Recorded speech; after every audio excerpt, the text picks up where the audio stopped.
Hi friends, ಎಲ್ರಿಗೂ ನಮಸ್ಕಾರ. Welcome to my channel. Friends, ಈ ಮಳೆಗಾಲ ಚಳಿಗಾಲ ಅಂತ ಬಂದರೆ ನಾವು ಇಡ್ಲಿ, ಪಡ್ಡು, ದೋಸೆ ಮಾಡೋದಕ್ಕೆ ಹಿಟ್ಟು ಚೆನ್ನಾಗಿ ಹುಬ್ಬಿ ಬರೋದಿಲ್ಲ.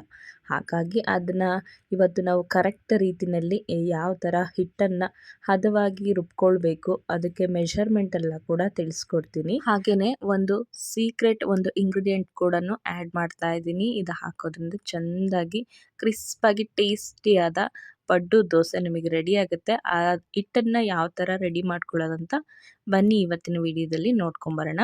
ಹಿಟ್ಟನ್ನು ರುಬ್ಬೋಕ್ಕಿಂತ ಮುಂಚೆ ಇಲ್ಲಿ ಅವಲಕ್ಕಿಯನ್ನು ನೆನೆ ಹಾಕೋದಕ್ಕೆ ಇಡ್ತಾ ಇದ್ದೀನಿ. 1 ಕಪ್ ಆಗೋಷ್ಟು ಅವಲಕ್ಕಿ, ಹಾಗೆಯೇ ಇದೇ ಕಪ್ಪಲ್ಲಿ 4 ಕಪ್ ಆಗೋಷ್ಟು ಅಕ್ಕಿಯನ್ನು ತಗೋತಾ ಇದ್ದೀನಿ. ಹಾಗೆಯೇ 1 ಕಪ್ ಆಗೋಷ್ಟು ಉದ್ದಿನಬೇಳೆ, 1 ಟೀ ಚಮಚದಷ್ಟು ಮೆಂತ್ಯ ಕಾಳು, ಹಾಗೆ 1-2 ಸ್ಪೂನಷ್ಟು ಕಡಲೆಬೇಳೆನ ಹಾಕಿ ಒಂದು 5ರಿಂದ 6 ಗಂಟೆಗಳ ಕಾಲ ಚೆನ್ನಾಗಿ ನೆನೆಸಿಟ್ಟಾದಮೇಲೆ ಇವಾಗ ಮಿಕ್ಸಿ ಜಾರ್ಗೆ ಹಾಕಿ ಸ್ವಲ್ಪನೇ ಹಾಕಿ ರುಬ್ಕೋತಾ ಇದ್ದೀನಿ. ಈ ರುಬ್ಕೊಳ್ಳುವಾಗ ಏನು ಮಾಡಿ ಅಂತಂದರೆ ಸ್ವಲ್ಪ ಬೆಚ್ಚಗಿರಬೇಕು. ಅಂದರೆ ಫುಲ್ಲು ಬಿಸಿ ಮಾಡಬೇಡಿ, ಸ್ವಲ್ಪ ಬೆಚ್ಚಗಿರೋ ಅಂಥ ನೀರನ್ನು ಸ್ವಲ್ಪನೇ ಆ್ಯಡ್ ಮಾಡಿ ರುಬ್ಕೊಳ್ಳಿ. ಎಲ್ಲನೂ ರುಬ್ಬಿದ್ದಾದಮೇಲೆ ಉಪ್ಪನ್ನು ಆ್ಯಡ್ ಮಾಡೋದು ಬೇಡ. ಹಾಗೆಯೇ ಒಂದು ಪ್ಲೇಟನ್ನು ಮುಚ್ಚಿ ಸ್ಟವ್ ಪಕ್ಕದಲ್ಲಿ ಇಡಿ. ಇವಾಗ ನೆಕ್ಸ್ಟ್ ಡೇ ನಾನು ತೋರಿಸ್ತಾ ಇರೋದು ನೋಡಿ ಹಿಟ್ಟು ಯಾವ ಥರ ಹುಬ್ಬಿ ಬಂದಿದೆ ಅಂತ. ಇವಾಗ ರುಚಿಗೆ ಎಷ್ಟು ಬೇಕೋ ಅಷ್ಟು ಉಪ್ಪನ್ನು ಆ್ಯಡ್ ಮಾಡಿಕೊಂಡು ಚೆನ್ನಾಗಿ ಮಿಕ್ಸ್ ಮಾಡಿ. ಸಂಜೆ ಒಂದು 7 ಗಂಟೆ ಹಂಗೆ ರುಬ್ಬಿದ್ದು, ಇದು ನೆಕ್ಸ್ಟ್ ಡೇ ಬೆಳಗ್ಗೆ ಒಂದು 8 ಗಂಟೆ ಅಷ್ಟೊತ್ತಲ್ಲಿ ನಾನು ಮಕ್ಕಳಿಗೆ ತಿಂಡಿ ಮಾಡಬೇಕಲ್ವ, 8 ಗಂಟೆಗೆ ರೆಡಿ ಮಾಡ್ತಾ ಇದ್ದೀನಿ. ಅಷ್ಟೊತ್ತಿಗೆ ಎಷ್ಟು ಚೆನ್ನಾಗಿ ಉಬ್ಬಿ ಬಂದಿದೆ ಅಂತ ನೋಡಿ ಹಿಟ್ಟು. ಹಾಗೆಯೇ ಇವಾಗ ಇದಕ್ಕೆ ಒಂದು ಸೀಕ್ರೆಟ್ ಇಂಗ್ರೀಡಿಯೆಂಟ್ನ ಆ್ಯಡ್ ಮಾಡ್ಕೊಳ್ಳೋಣ. ಅದು ಬಂದುಬಿಟ್ಟು ಒಂದು 3 ಈರುಳ್ಳಿಯನ್ನು ಚಿಕ್ಕದಾಗಿ ಕಟ್ ಮಾಡಿ ಇದನ್ನು ರುಬ್ಬಿಬಿಟ್ಟು ಹಾಕೋತಾ ಇದ್ದೀನಿ. ಈ ಥರ ಹಾಕೋದ್ರಿಂದ ಒಳ್ಳೆ ರುಚಿಯಾಗಿ ಬರುತ್ತೆ.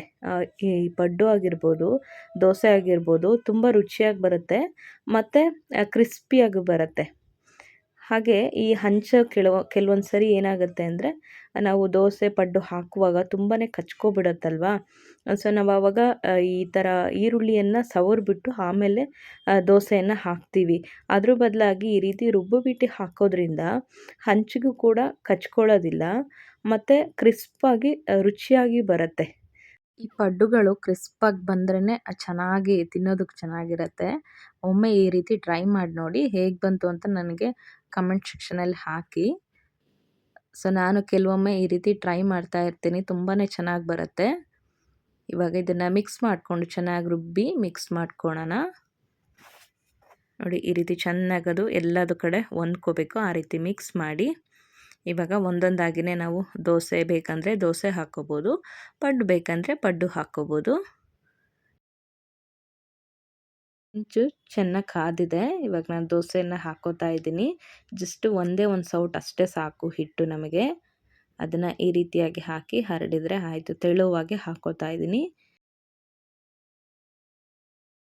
ಬಿಸಿ ಬಿಸಿ ದೋಸೆ ಕ್ರಿಸ್ಪಾಗಿದ್ದರೆ ಚೆನ್ನಾಗಿರುತ್ತೆ ಅಂತ ನಾನು ತೆಳುವಾಗಿ ಹಾಕ್ಕೊಳ್ತಾ ಇದ್ದೀನಿ. ನಿಮಗೇನಾದರೂ ಸಾಫ್ಟಾಗಿ ಬೇಕಂತ ಹೇಳಿದ್ರೆ 1.5 ಸೌಟಷ್ಟು ಹಿಟ್ಟನ್ನು ತೆಗೆದು ಹಾಕಿದ್ರೆ ಸ್ವಲ್ಪ ದಪ್ಪದಾಗಿ ಬರುತ್ತಲ್ವ, ಆವಾಗ ಸಾಫ್ಟಾಗಿ ಬರುತ್ತೆ. ನಿಮಗೆ ಇದ್ರ ಮೇಲೆ ತುಪ್ಪ ಬೇಕಂದರೆ ತುಪ್ಪ, ಇಲ್ಲ ಎಣ್ಣೆ ಕೂಡ ಹಾಕ್ಕೋಬೋದು. ಹಾಕ್ಕೊಂಡು ಈ ರೀತಿಯಾಗಿ ಚೆನ್ನಾಗಿ ಬೇಯಿಸಿದರೆ ಆಯಿತು. ಒಳ್ಳೆ ಕ್ರಿಸ್ಪಾಗಿರುವ ದೋಸೆ ಇವಾಗ ರೆಡಿಯಾಗಿದೆ. ಈ ಮಳೆಗಾಲ ಚಳಿಗಾಲದಲ್ಲಿ ಈ ದೋಸೆ, ಇಡ್ಲಿ ಅಥವಾ ಪಡ್ಡು ಏನಾದರೂ ಮಾಡೋದಕ್ಕೆ ಸ್ವಲ್ಪ ಹಿಂದು ಮುಂದೆ ನೋಡ್ತಾ ಇರ್ತೀವಿ. ಅಂದರೆ ಬೇಗ ಹಿಟ್ಟು ಉಬ್ಬೋದಿಲ್ಲ, ಉಬ್ಬಲಿಲ್ಲ ಅಂದರೆ ಸಾಫ್ಟಾಗಿ ಬರಲ್ಲ, ಗಟ್ಟಿಯಾಗಿ ಬರುತ್ತೆ ಅಲ್ವಾ. ಹಾಗಾಗಿ ಈ ರೀತಿ ಖಂಡಿತ ಟ್ರೈ ಮಾಡಿ, ತುಂಬ ಚೆನ್ನಾಗಿ ಬರುತ್ತೆ. ಅಯ್ಯೋ ಹಿಟ್ಟು ಹುದುಗಲ್ಲಲ್ಲಪ್ಪ ಅಂತ ಚಿಂತೆ ಇರೋದಿಲ್ಲ. ಹಾಗೆಯೇ ಇವಾಗ ಪಡ್ಡು ಕೂಡ ಹಾಕಿ ತೋರಿಸ್ತಾ ಇದ್ದೀನಿ ನಾನು. ಪಡ್ಡಂತೂ ತುಂಬ ಕ್ರಿಸ್ಪಾಗಿ ಬರುತ್ತೆ. ಈ ಕ್ಯಾಂಟೀನಲ್ಲಿ ಎಲ್ಲಾದರೂ ಆಚೆ ಕಡೆ ತಿನ್ನುವಾಗ ಒಂಥರ ಒಳಗೆಲ್ಲ ಸಾಫ್ಟ್ ಇದ್ದು ಮೇಲೆ ಕ್ರಿಸ್ಪಾಗಿರುತ್ತೆ ನೋಡಿ, ಅದೇ ರೀತಿಯಲ್ಲಿ ಬರುತ್ತೆ. ಇವಾಗ ಒಂದು ಪ್ಲೇಟನ್ನು ಮುಚ್ಚಿ ಒಂದು 2 ನಿಮಿಷ ಬಿಟ್ಬಿಟ್ಟು ಇವಾಗ ಒಂದೊಂದಾಗಿಯೇ ಎಲ್ಲ ಕೂಡ ತಿರುಗಿಸ್ಬಿಟ್ಟು ಹಾಕ್ತಾ ಇದ್ದೀನಿ. ನೋಡ್ತಾ ಇರ್ಬೋದು ನೀವು. ತಿರುಗಿಸಿ ಹಾಕಿದ್ಮೇಲೆ ಮತ್ತೆ ಒಂದು 2 ನಿಮಿಷ ಐ ಫ್ಲೇಮಲ್ಲಿ ಇಟ್ಬಿಟ್ಟು ಬೇಯಿಸ್ಕೊಂಡ್ರೆ ಆಯಿತು. ನೋಡಿ ಎಷ್ಟು ಕ್ರಿಸ್ಪಾಗಿ, ನೋಡ್ತಾ ಇರುವಾಗಲೇ ಗೊತ್ತಾಗುತ್ತೆ ಎಷ್ಟು ಚೆನ್ನಾಗಿ ಬಂದಿದೆ ಅಂತ. ನೋಡಿದ್ರಲ್ಲ ಫ್ರೆಂಡ್ಸ್, ಕ್ರಿಸ್ಪಾಗಿ ನಮಗೆ ಪಡ್ಡು ಮತ್ತು ದೋಸೆ ಹಿಟ್ಟನ್ನು ಯಾವ ಥರ ರೆಡಿ ಮಾಡ್ಕೊಳ್ಳೋದು ಅಂತ. ಐ ಹೋಪ್ ಇವತ್ತಿನ ಈ ಒಂದು ವಿಡಿಯೋ ನಿಮಗೆ ಯೂಸ್ಫುಲ್ ಆಗಿದೆ ಅಂತ ಭಾವಿಸ್ತಾ ಇದ್ದೀನಿ.